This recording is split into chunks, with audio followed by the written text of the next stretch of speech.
3D Paint Effects is a very unique tool. It really goes past where two-dimensional painting stops.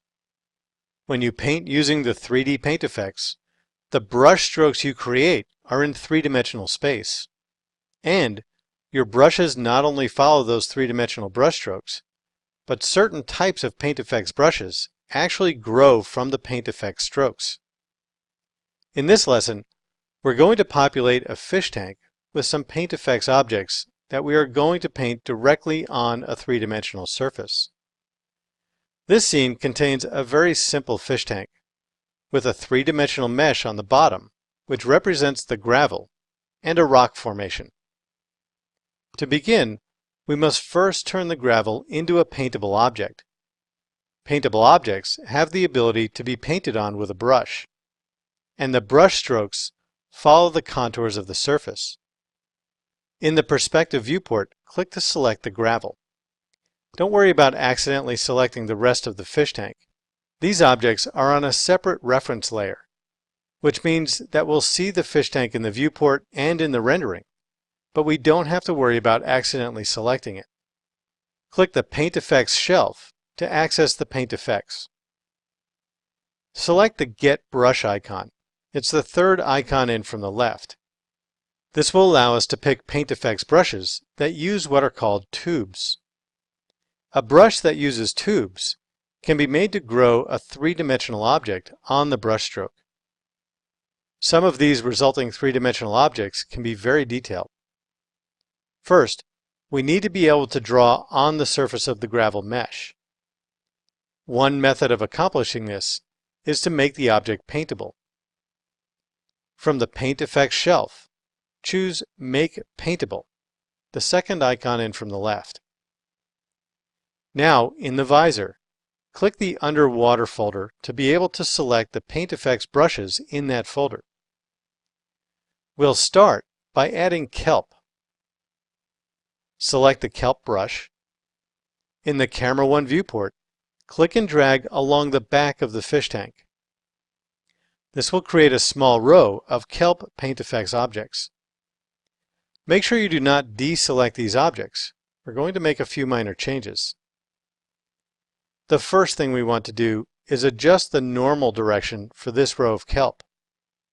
Make sure the Attribute Editor is open, and in the Stroke Shape Kelp tab, open the Normal Direction rollout.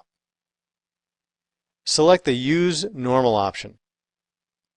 Set the normal Y value to 1, and then set the normal Z value to 0, pressing Enter after each. This will cause the kelp to stand straight up. Now let's change the size of the kelp. Switch to the Kelp 1 tab, and we'll adjust the global scale size.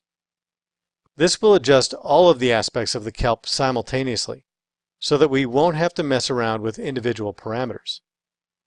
Click and drag the slider for the global scale to the right until the kelp is tall enough to just about reach the waterline. The value will be somewhere around 4. Now let's add a sea anemone or two. In the visor, click on the first sea anemone brush. In the perspective view, somewhere around the middle of the fish tank, click and drag to create a few anemone. Again, before we deselect these, scale these up to change their size. This time, we'll need to type in the value in the global scale because the value is beyond what we can scroll to. In the global scale value, change the existing value to 50 and press Enter. This scales the sea anemone up so they're big enough so that they look like they should be in the tank. Let's add a starfish. In the visor, select the Starfish Fat brush. In the perspective viewport, click and drag to grow a starfish. And then we need to make a few changes to it. First, let's set the global scale to a value of 25. Then select the Stroke Shape Starfish Fat panel. Open the Normal Direction rollout if it's not already open, and check the Use Normal option. Change the normal Y value to 1 and the normal Z value to 0. Don't forget to press Enter after each. This will lay our starfish flat. It may sink into the gravel a little bit, but that's okay. Let's add one more thing to this fish tank. It's missing some kind of building. We need something for the fish to swim around. From the visor, select the City Mesh folder, and then click on the Skyscraper Brush option. In the Perspective viewport, click and drag to create one skyscraper, somewhere in an empty area on the right side of the fish tank. Switch over to the Skyscraper tab in the Attributes editor, and change the global scale to 20, and then press Enter. From the top toolbar, click the Render Current Frame button to render the scene. Once the rendering is complete, you'll see that there are no shadows underneath any of the Paint Effects objects. Let's fix this. From the Window menu, open the Outliner. We're going to set up the shadows for the sea and enemies. The other objects would generally work the same way. In the Outliner, click the Stroke Anemone 1 object. In the Attribute Editor, select the Anemone 1 tab. Open the Shadow Effects rollout, and from the Fake Shadow dropdown, select 3D Cast. This will fake the shadows of the Paint Effects objects. Click Render Current Frame again, and you should see shadows appear underneath the anemone objects. We've now created a very simple scene using Paint Effects, rendered with the Maya software renderer. One note about Paint Effects that you should understand is that they're designed to be rendered with the Maya software renderer.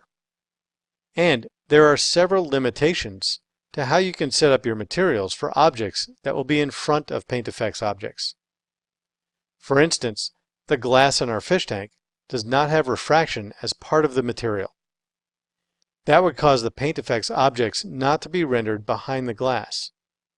There are ways around these limitations, but it's important to know that while Paint Effects is a very powerful tool, you need to understand its limitations in order to be able to work around them.